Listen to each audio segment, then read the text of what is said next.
نبی پاک فرماتے ہیں میں بارگاہ خداوندی میں پہنچا، اللہ نے فرمایا ابھی میرے لیے کیا لائے ہو؟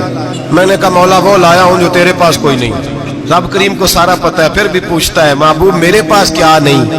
فرمایا تیرے پاس عاجزی لے کے آیا ہوں، تجھ سے بڑا کوئی نہیں، تو کس کے آگے عاجزی کرے گا؟ سب سے بڑا تو ہے، میں عاجزی لایا ہوں۔ تو کہا ابھی مانگ لے۔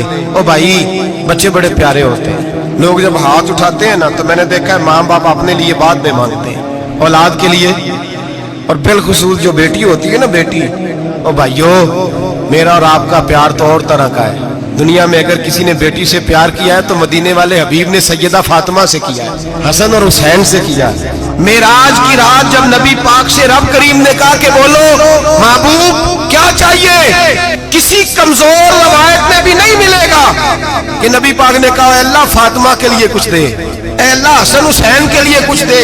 امتی بھول جاتا ہے، اسے خیال ہی نہیں آتا، یہ سوچتا ہے کیسے حضور کی فرما برداری کروں۔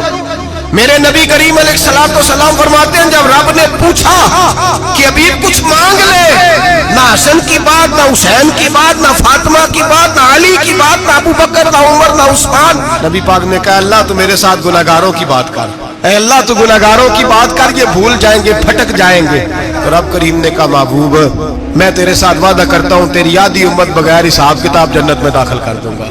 نبی کریم نے فرمایا مولا نہیں، یہ بات مجھے قابل قبول، یہ بات منظور نہیں، ابھی تو کیا چاہتا ہے؟ تو کہا اللہ تو مجھے سفارش کا حق عطا کر، تو مجھے اجازت دے، میں کہتا جاؤں تو معاف کرتے جانا۔ حضور کہہ سکتے تھے نا چلو آدھی بخشی گئی بھئی آدھی اچھے عمل کرے، فرمایا نہیں مجھے حق شفاعت دے۔ نبی پاک فرماتے ہیں میرے رب نے مجھے سفارش کا حق دیا ہے، میں قیامت میں سفارش کرتا جاؤں گا، اللہ میری امت کو جنت عطا کرتا جائے۔